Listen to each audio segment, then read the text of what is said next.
Let's talk about diffraction gratings.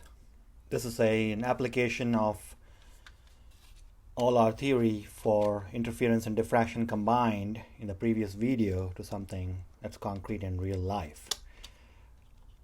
Aside from the lab, and you do have a lab on diffraction gratings, you may have seen this in daily life. Even if that daily life is artificial, you can see that in the beautiful colors and patterns that you see in any CD-ROM, for example. Well, that's an example of diffraction grating. Now what happens in a CD-ROM is that there are lines similar to these lines where the information is encoded in dots and dashes, and they're very, very close together. So something like 80 or 90 minutes of high quality music will fit into one of these, or television shows, or not so high quality video.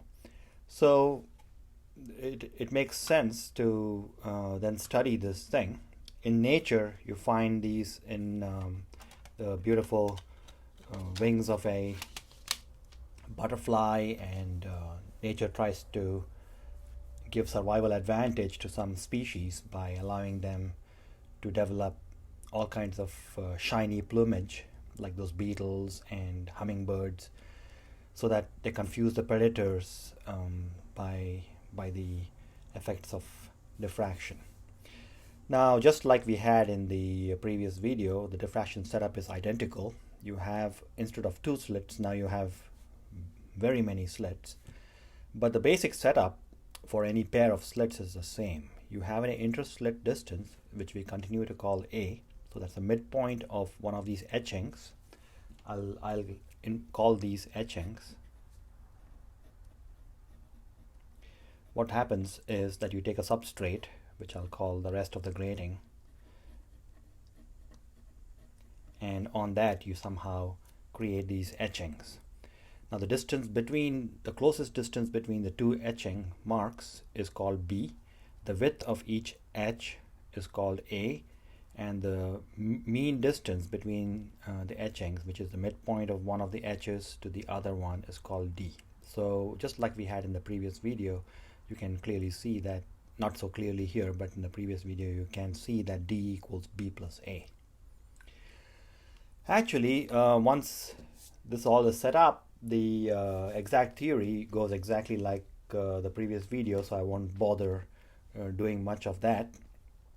I'll just draw the general intensity pattern to remind you. You're going to have an intensity pattern that looks something like this. There's going to be a large diffraction hump in the central region, and then a couple smaller humps. I'll talk more about how much you can actually see with a grating. You cannot see very much at all, because as it turns out, even the interference fringes within the first hump are spaced really far apart in angle, and you'll exhaust the available angle very quickly. The available angle is 90 degrees, because if you think about the grating located there, then this 90 degrees this way and 90 degrees this way, and if you consider just the positive side, there's just 90 degrees of angle there. So this would be some angle, that would be some angle. You'll quickly find that because of the specifics of DNA, you cannot have very many of these things. If you have a grating with really few lines, then maybe you can see a few more things, but we'll mostly just see these.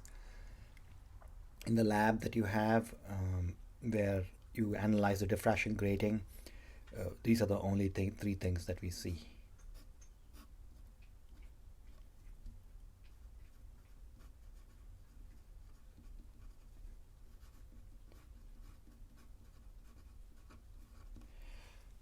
And the rest, it's just either a washout, or you simply don't get that angle that you need.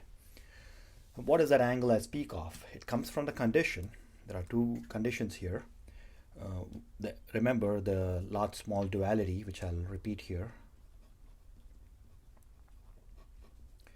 large-small duality is the principle that says that small grating features translate into large pattern features. What that means in this context is that the size of the hump is controlled by A, the etching size. So this part is controlled by something like that. It's controlled by A. This is controlled by A. Let's actually put some values here. The distance, let me show you a schematic diagram. Here's the grating. Typically we shine laser light or something from this side. In the lab it certainly is a laser shining like that, and then the image is formed on a screen. The same conventions are used as far as notation. The distance from the slit, I'll just call that slit even though it's a grating, and screen would be capital D. And then we have this mean position, which is the continuation of the laser, and that's where you get this really bright spot, which is basically that central maximum. And then on either side you're going to get these satellite maxima, like those two satellite maxima. And like I said, that's all you're really going to see in this the lab we have. But in the lab I call these distances y left and y right because I wanted to make sure that you take the average of them. But in theory they're the same, except this is negative and that's positive. So I'll just focus on the positive side of things. You have this theta. Now the condition for a bright fringe, one of these things inside, is little d sine theta equals m lambda. My convention has been to use m for the bright fringe and m prime for the dark fringes. And the condition for a dark minima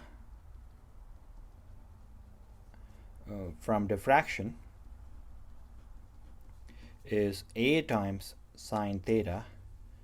These are different thetas, but theta prime, let's say, equals m prime lambda, where lambda is the wavelength of the light that's coming in.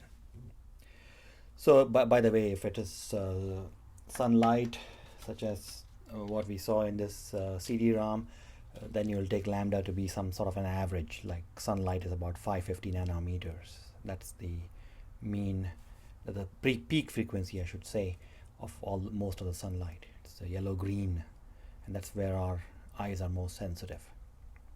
So now we have these two conditions. Obviously, when you have the dark minima coinciding with one of the bright fringes, then that fringe disappears, just like in the previous video. So that's the concept of the missing fringe, or a really low intensity fringe. We'll concern ourselves with the first equation, which is d sine theta equals m lambda. The one thing you can not do in this situation is you cannot apply small angle approximations. Let me tell you why that is.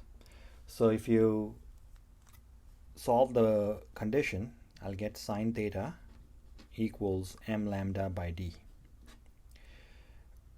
Might not be a bad idea to talk about some realistic grating data. Data for d is usually indirectly specified using lines per unit length.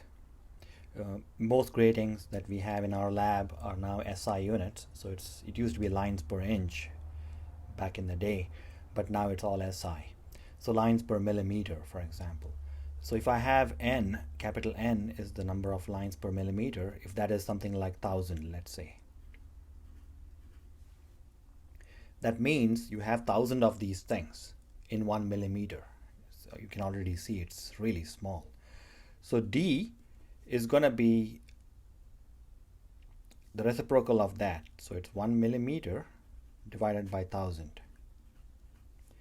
So 1 millimeter is 10 to the minus 3 meters, and 1000 is 10 to the 3. So that's 10 to the minus 6 meters. It's already coming very close to the wavelength of light. So let's take lambda to be something like 500 nanometers. I'm choosing it so that it's easy to divide. That's maybe something like green light. Pretty visible. Most trees are green because they love getting the sunlight at that wavelength. So let's find out what we have here. Sine theta is equal to m times 500 nanometers, which is 5 times 500 times 10 to the minus 9 meters. And that can be written as 0.5 times 10 to the minus 6 meters. So that's another interesting way of thinking about the wavelength of light. The wavelength of light is about 1 micrometer. It ranges from something like 0.4 micrometers all the way to 0.7 micrometers. So in that 1 micrometer range is our entire experience of the world around us. So we are very limited creatures. And if we can see in X-ray, for example, we could have detected black holes just by looking out into the sky instead of seeing boring old stars, because stars are all we can see if we look out into the sky because of this range. But if we could see X-rays, we could see black holes directly. So yeah, that's really the limitation, and that's why telescopes of different types expand our range of what we can see in the universe.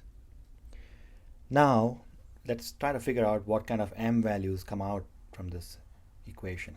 So it's m times lambda, which is 0.5 times 10 to the minus 6 meters, divided by d, which is again 10 to the minus 6 meters. So the 10 to the minus 6's cancel out, and you can see that there's a very small range. So the maximum value of sine theta is 1.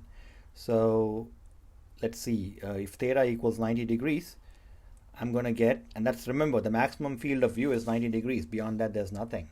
Once you exceed 90 degrees, you're already at infinity. So that's 30 degrees, that's 60 degrees, and 90 degrees is basically infinity.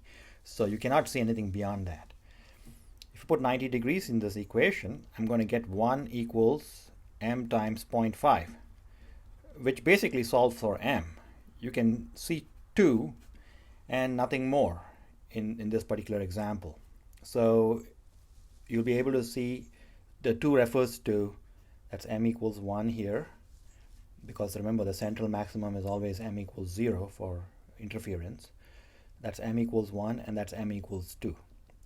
Now in the lab, I'm not even able to see m equals 2. So that's a clear case of a missing fringe, because for this particular n equals 1000, I should be able to see 2. And if I'm not able to see 2, that's where you say, oh, okay, we should see 2, maybe it's there. Then you go look carefully for it, because remember the intensity also is going down. So m equals 2 is way down there. So you look really sharp and carefully at the predicted place where m equals 2 should be. Well, actually, in this case, it's at 90 degrees, so you really won't see it. It's at infinity. But in some cases, if the number d is selected right, then you can actually see the second fringe. Well, anyway, that's the theory of diffraction grating, and the main thing to remember is that small angle formula should never be used in this subject.